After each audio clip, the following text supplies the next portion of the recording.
ज्योतिर्मय media house सविनय सादर करत आहे श्री अरविंद आणि श्री माताजी यांच्या तत्वज्ञानावर आधारित एक चिंतन, पूर्णयोगाचे अंतरंग.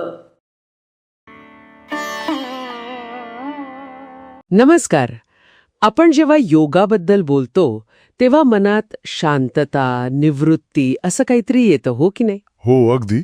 पण आज आपण श्री अरविंद यांच्या पूर्ण योगाबद्दल बोलणार आहोत. हा मार्ग म्हणजे एक व्यापक आंतरिक संग्राम आहे, एक युद्धच. बरोबर. हे थोडं वेगळं आहे नेहमीच्या कल्पनेपेक्षा. हो ना. म्हणजे हा फक्त स्वतःसाठीचा प्रवास नाहीये. यात असं म्हणतात की जगाचं ओझं पण आहे. मग हा मार्ग इतर योग मार्गांपेक्षा इतका वेगळा, इतका लढ्यासारखा का आहे? आज आपण जरा यात खोलवर जाऊया. नक्कीच, सुरुवात करूया. तर सुरुवातीलाच एक मोठा फरक दिसतो बघा. पूर्णयोगाचा साधक जो आहे तो जीवनाला नाकारत नाही, तो स्वीकारतो. हो, हा महत्वाचा मुद्दा आहे.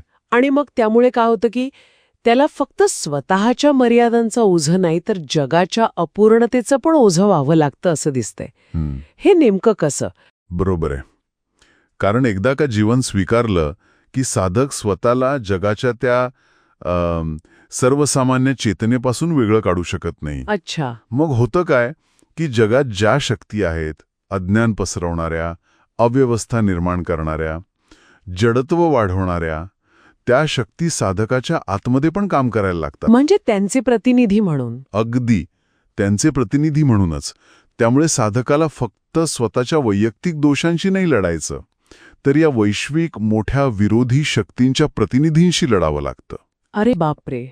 म्हणजे हा संघर्ष फक्त आतला नाहीये तर तो वैश्विक पातळीवरचा आहे. हो.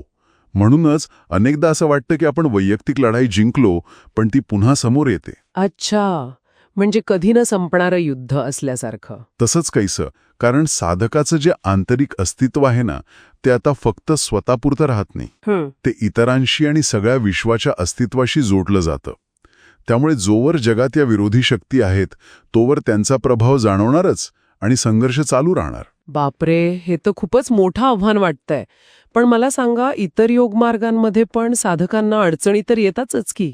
हो, येतात ना. म्हणजे बुद्धीचा विरोध असतो, इंद्रिय खेचतात विषयांकडे, मनात घालमेल होते, वासना त्रास देतात, शरीराचा जडपणा, हे सगळं असतंच. मग पूर्ण योगात नेमकं काय वेगळं आहे? अडचणी त्याच आहेत, खरंय. पण त्यांना सामोरं जायची पद्धत आणि मुख्य म्हणजे ध्येय हे खूप वेगळं आहे. कसं? इतर मार्गांमध्ये कसं असतं की ह्या अडचणींवर नियंत्रण मिळवायचं किंवा त्यांच्या पलीकडे जायचं, मुक्तीसाठी. हो. पण पूर्ण योगाचं ध्येय आहे पूर्णता. म्हणजे या सगळ्यांचं रूपांतरण करायचंय. रूपांतरण म्हणजे कंट्रोल नाही फक्त, तर त्यांना बदलायचंच आहे. अगदी.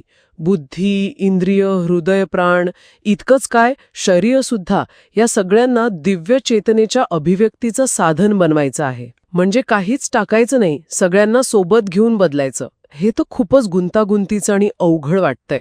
हो, आहेच ते तसं. सोपं नाहीये अजिबात. कारण यात काही वगळायचं नाहीये.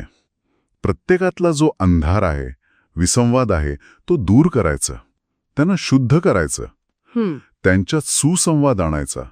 आणि हे सगळं एकदम सर्वसमावेशकपणे करायचंय. कोणताही भाग सोडायचा नाहीये. ओके. म्हणूनच श्री अरविंद याला म्हणतात सर्वसमावेशक केंद्रीकरण, कॉम्प्रिहेन्सिव्ह कॉन्सन्ट्रेशन. म्हणजे चेतलेच्या फक्त एका भागावर नाही, तर संपूर्ण अस्तित्वावर, त्याच्या सगळ्या हालचालींवर एकाच वेळी लक्ष देऊन काम करावं लागतं. म्हणजे तात्पुरते सोयीचे मार्ग चालणार नाही तिथे? नाही, अजिबात नाही. म्हणजे हा लढा फक्त बाहेरच्या शक्तींशी नाही, तर स्वतःच्या आतल्या प्रत्येक कणाकणाला दिव्य बनवण्यासाठीचा एक अखंड संघर्ष आहे. सगळं बदलायचं, काहीच अर्धवट नाही ठेवायचं. बरोबर. म्हणूनच हा एक खूप खोल आणि सर्वव्यापी असा संग्राम आहे.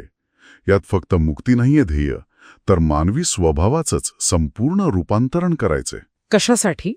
जेणेकरून दिव्यत्व इथे याच जगात, याच जीवनात प्रकट होऊ शकेल. तर श्री अरविंद यांचा पूर्णयोग हा म्हणजे एका प्रचंड मोठ्या कॅनव्हासवरचा आंतरिक संग्राम आहे म्हणायला हवा, स्वतःचा आणि त्याचवेळी विश्वाच्या पातळीवरचा. हो. आणि त्याचं अंतिम ध्येय आहे मानवी चेतनेचं संपूर्ण दिव्य रूपांतरण. अगदी.